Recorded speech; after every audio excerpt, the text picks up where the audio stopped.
Does the New Testament misquote Jesus? Coral Ridge Ministries presents Learn to Discern with John Ray.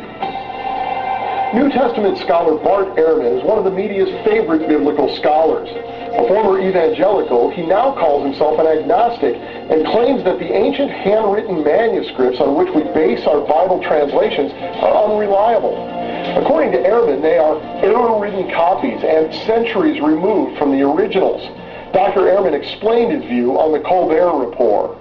The problem is that we don't have the original manuscripts of any of the books of the Bible. What we have are copies made many centuries later, and all these copies have differences in them. What happened in the Bible is what happened in Jesus' life, right? Well, it may have been, but the problem is we don't have the original, and these copies that we have, these thousands of copies, are all different from one another. But is that true?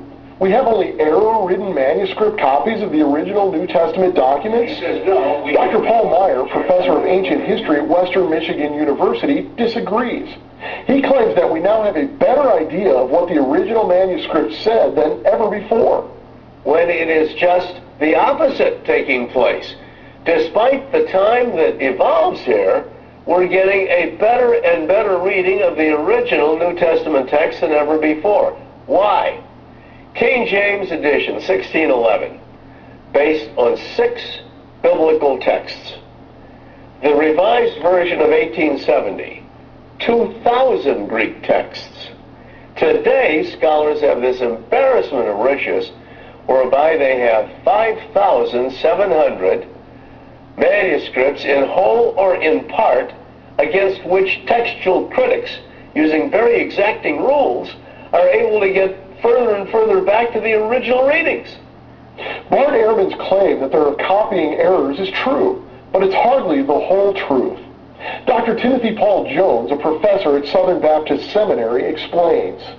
One of the main claims that Bart Ehrman makes is, and he says this over and over and over, is he says there are between 200,000 and 400,000 variants between all the New Testament manuscripts, and he's pretty close to correct on that. And then he goes on to say this, that there are only 138,000 words in the Greek New Testament to begin with. Now what the listener or the reader is left with at that point is the impression, well man, if there are more manuscript differences than there are words in the Greek New Testament, then on the basis of that, we must not be able to rely on what the New Testament says. But what Bart Ehrman doesn't clearly communicate to his listener, to his reader, is simply this.